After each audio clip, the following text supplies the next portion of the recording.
हाजी इस्लाम इतने जिंदा है, ये अपनी आंखों से देख रहा है। मैंने विनाश भी देखा है पिछली सरकारों का, कि किस तरह से विनाश किया जाता था जनता का और योजनाओं का। और योगी जी का विकास भी मैंने इन्हीं आंखों से देखा है।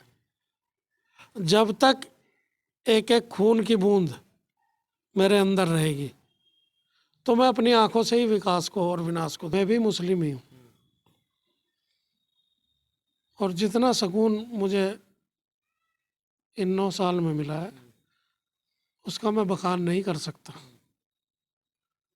मैं आपसे बताना चाहता हूँ कि जो लोग ये कहते हैं कि मुस्लिम को टारगेट किया जा रहा है, क्या मुस्लिम एमएलए नहीं है उत्तर प्रदेश के अंदर? क्या मुस्लिम चेयरमैन नहीं है उत्तर प्रदेश के अंदर? क्या मुस्लिम प्रधान नहीं है उत्तर प्रदेश के अंदर? एक एक फुट मोटे बन गए रोड, क्या करेगा विपक्ष भारतीय जनता पार्टी की ओर? 9 साल तो योगी जी के ऐसे गुजरे हैं जिन लोगों को न्याय नहीं मिलता था। उद्योग के नाम पे उत्तर प्रदेश के अंदर गुंडा फैक्ट्री थी, माफिया फैक्ट्री थी। आपको ये अजीब सा लग रहा होगा कि भाई माफिया फैक्ट्री। कुछ इस तरह के इंस्टीट्यूट थे पिछली सरकारों में जहाँ माफियाओं को ट्रेंड किया जाता था। और गुंडा तो हर गली में एक गुंडा होता था जो उस पूरी गली का हिसाब किताब लेता था। इवन जो गवर्नमेंट के टैक्सेस हैं उनमें भी वे लोग हिस्सेदारी कर लिया करते थे। और योगी जी के जो 9 साल हैं ये तो एक तरह से सुकून भरे हैं। और इसमें कोई भी समुदाय या कोई भी जाति या किसान मजदूर कह लीजिए आप, इसमें सबको न्याय मिला है। विपक्ष कहता है कि मुस्लिम को टारगेट किया जा रहा है इस सरकार में। वो किस तरह का टारगेट किया जा रहा है ये तो वे बता सकते हैं, लेकिन मैं भी मुस्लिम ही हूँ, और जितना सुकून मुझे इन 9 साल में मिला है उसका मैं बखान नहीं कर सकता। मैं आपसे बताना चाहता हूँ कि जो लोग ये कहते हैं कि मुस्लिम को टारगेट किया जा रहा है, क्या मुस्लिम एमएलए नहीं है उत्तर प्रदेश के अंदर? क्या मुस्लिम चेयरमैन नहीं है उत्तर प्रदेश के अंदर? क्या मुस्लिम प्रधान नहीं है उत्तर प्रदेश के अंदर? और ये तो एक छोटे स्तर की चीज़ हो गई। राष्ट्रपति भी मुस्लिम रहे बीजेपी के शासन के दौरान में। एपीजे अब्दुल कलाम। जी हाँ। तो ये तो बात कुछ समझ से बाहर है। कह रहे चाहे मौलाना तौकीर रजा जैसा हो, चाहे आजम खां हो, लगातार उनको सामना करना पड़ रहा है। अगर वो मुस्लिम ना होते ना तो जौहर यूनिवर्सिटी टूटती, ना मौलाना तौकीर रजा पे एक्शन होता। अवैध जगह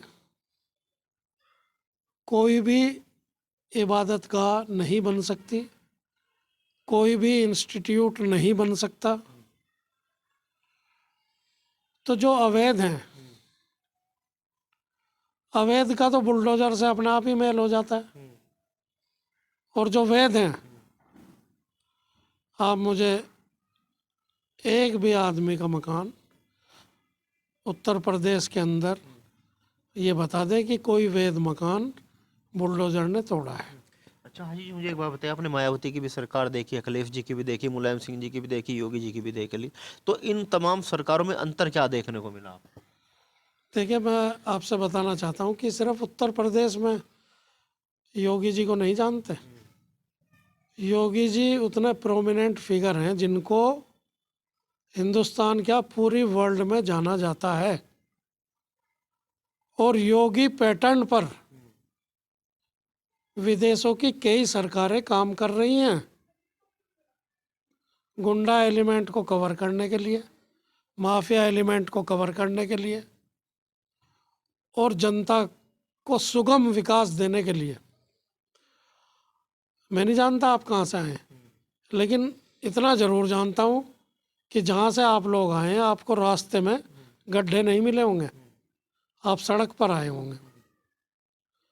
कहीं भी आप चले जाएं, उत्तर प्रदेश के अंदर क्या, जहाँ जहाँ बीजेपी का शासन है, आपको विकास धरातल पे नजर आएगा, यानी एक्चुअल में, फाइलों में कुछ नहीं। लोग हाजी जी कहते हैं क्या 2014 से पहले विकास नहीं था, कुछ लोग तो ये भी कहते हैं क्या देश आज़ादी 2014 के बाद हुआ है।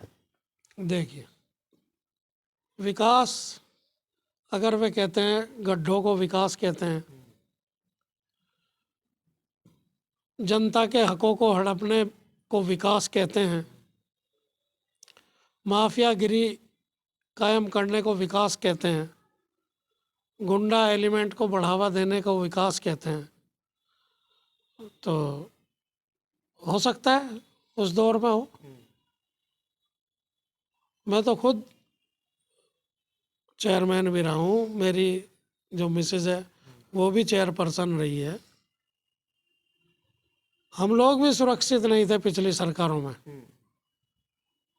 तो जो संवैधानिक पद पर बैठे हुए भी सुरक्षित नहीं थे, तो उसमें आम जनता कैसे सुरक्षित रही होगी। ये आप बड़ी बात कह रहे हैं, मतलब चेयरमैन रहते हुए भी आप सुरक्षित नहीं थे पिछली सरकारों में। मैं आपसे बिल्कुल एक्चुअल में बात कर रहा हूँ, इसमें कोई फर्जिफिकेशन ना है। मुझे रूबरू होना पड़ता था। इस तरह के जो एलिमेंट हैं, कोई भी ऐसा दिन नहीं जाता था जो कोई घटना ना घटती हो।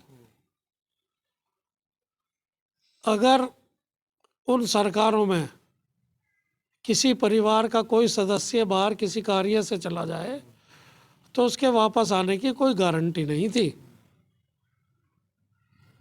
यह एक कड़वा सच है। नेता को वोट किस लिए देती है जनता? ताकि नेता उनके जो मान लीजिए सुविधा उनको चाहिए उनको उपलब्ध कराए। सुविधा नहीं थी उपलब्ध जब तो दुविधा। अगर किसी से काम को चले गए तो समझ लो काम तो बहुत दूर, कई जगह उतार लिया जावे था उसे छतरी पे। 2027 के चुनाव को कैसे देख रहे हैं? क्योंकि अखिलेश यादव कह रहे हैं कि अगर योगी जी को कोई हरा सकता है तो अखिलेश यादव भी हरा सकते हैं। पीडीए की वो बात करते हैं, पिछड़ा दलित अल्पसंख्यक, पिछड़ा दलित आदिवासी। देखिए, बात तो वे किसी की भी करते रहे, लेकिन उनका तो मकसद है परिवार डेवलपमेंट अथॉरिटी। पीडीए का मतलब मकसद ही समझिए आप, परिवार डेवलपमेंट अथॉरिटी। आप मुझे ये बताएं कि जो सम्मानित अखिलेश यादव जी के परिवार से हैं, उनसे कनेक्टेड हैं कौन कौन लोग, कौन कौन सा इलेक्शन जीते हुए हैं, आपको मेरे से ज़्यादा मालूम होगा। और मुझे बताइए कि योगी जी के परिवार का कौन सा सदस्य एमपी है, या मोदी जी के परिवार का कौन सा सदस्य एमपी है, बताइए आप मुझे। तो वो तो एक उद्योग है परिवार डेवलपमेंट अथॉरिटी। जब तक लोगों को समझ में नहीं आएगा चलता रहेगा, लेकिन जब लोगों को समझ आ जाएगा तो वे पछताएंगे। हिंदू मुस्लिम का योगी जी पर आरोप लगता है सबसे बड़ा कि वो केवल हिंदू हिंदू की बात करते हैं। योगी जी का ही राज है उत्तर प्रदेश में, और मैं एक मुस्लिम हूँ, मैं हर एंगल से सेफ हूँ। लेकिन अगर मैं कुछ गलत करूँगा तो मुझे भुगतना पड़ेगा, चाहे मैं किसी भी समुदाय से हूँ। कानून की प्रेजेंस पहली बार दिखाई दे रही है उत्तर प्रदेश के अंदर।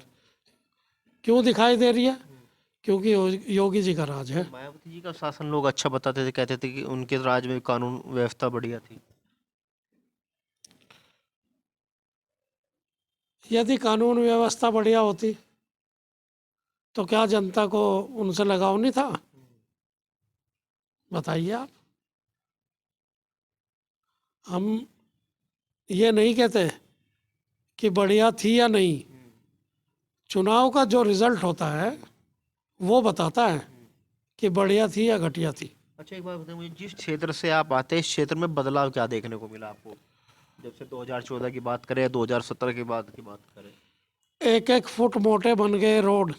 क्या करेगा विपक्ष, भारतीय जनता पार्टी की ओर? जोले में देखिए आप, 1 फुट मोटा रोड। हमारा पूरा बाईपास देखिए आप, उधर किराने में देखिए, एक फुट मोटा रोड जो कभी 3 इंची का नहीं बनता था। मेरे जितने जितने तो गड्ढे थे दिल्ली सहारनपुर रोड पर। मैं तो कहता हूँ कि ये जो रोड है कई सरकारों की भेंट ले चुका। भेंट ले चुका? हाँ, कई सरकारों की भेंट ले चुका। कब्जे में आया तो योगी जी की सरकार में, मोदी जी की सरकार में। हम लोग कभी दिल्ली जाते थे या दिल्ली के आसपास कहीं जाते थे तो हमें बड़ौत, वाया बड़ौत नहीं, वाया पानीपत जाना पड़ता था, वाया हरियाणा स्टेट बदलना पड़ता था। अच्छा, दिल्ली जाने के लिए पानीपत को घूम के जाना पड़ता? जी हाँ, लोगों के रिश्ते होने बंद हो गए थे कि भाई इतने बड़े बड़े गड्ढे हैं इस रोड में। ये तो ठीक है भाई, इसे दिल्ली सहारनपुर रोड कहते थे, इसे तो लोग बाग कहने लगे थे भाई गड्ढा रोड का जिक्र ना करो। रास्ते में अगर कहीं गाड़ी फंस जावे तो बेचारे ट्रैक्टर ट्रॉली वाले 400-500 रुपये में काट ढक रहे थे उस गाड़ी को। अब वो सोचता था भाई 400-500 में तो इन्होंने काट दी, ये तो इतने का तो तेल भी खर्च नहीं हो था। तो हाजी इस्लाम योगी जी की तारीफ कर रहे हैं, योगी फैन क्यों बने हाजी इस्लाम? मैं आपको एक उदाहरण दूंगा। हाजी जी, आप योगी जी की तारीफ करते हैं, बहुत सारे मुस्लिमों को तो बुरा लगता होगा। अभी कैराना में हमने एक लड़की का इंटरव्यू किया था, उसने 2 शब्द योगी जी के लिए बोल दिए, उसको लगातार धमकियां मिल रही है वहाँ पे। देखो, हाजी इस्लाम इतने जिंदा है, ये अपनी आंखों से देख रहा है। मैंने विनाश भी देखा है पिछली सरकारों का कि किस तरह से विनाश किया जाता था जनता का और योजनाओं का, और योगी जी का विकास भी मैंने इन्हीं आंखों से देखा है। जब तक एक एक खून की बूंद मेरे अंदर रहेगी तो मैं अपनी आंखों से ही विकास को और विनाश को देखूंगा। एक ही बार मरता है आदमी, 2 बार तो कोई नहीं मरता, या मरता है 2 बार कोई? तो 27 का मुकाबला कैसे देख रहे हैं? 27 में तो कोई है ही नहीं, ये तो चक्कर में पड़ रहे। अखिलेश जी कह रहे 24 में झटका दिया था, 27 में साफ कर देंगे। 24 में झटका दिया ना अखिलेश यादव ने, 37 सांसद आए उनके।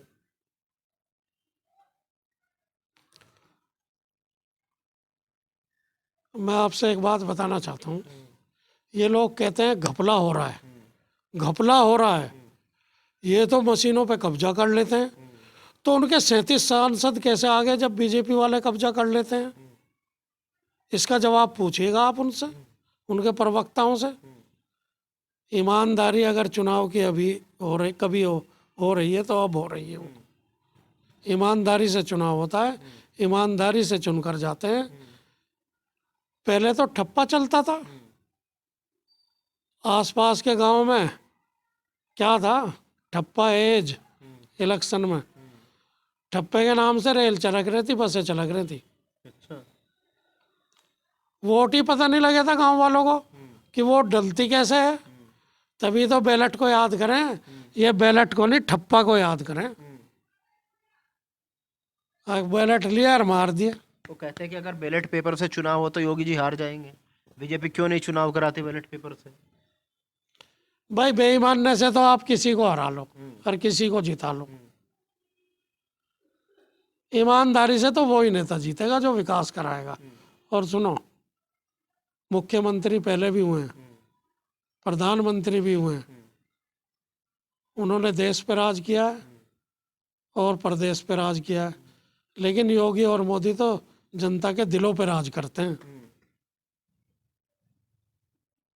और दिलों पे राज वो ही कर सकता है जो ईमानदारी से योजनाएं जनता को देगा। 5 करोड़ से ऊपर मकान बन चुके हिंदुस्तान के अंदर, 80 करोड़ से ज़्यादा लाभार्थी राशन के हैं, 10 करोड़ से ज़्यादा किसान सम्मान निधि के लाभार्थी हैं, और 5 लाख तक का इलाज मुफ्त आयुष्मान कार्ड के तहत। ये जो सारी योजनाएं हैं ये सब धरातल पर हैं, आप जाएं पता कर सकते हैं। कि कितने आयुष्मान कार्ड बने, वे करोड़ों में बन गए सब।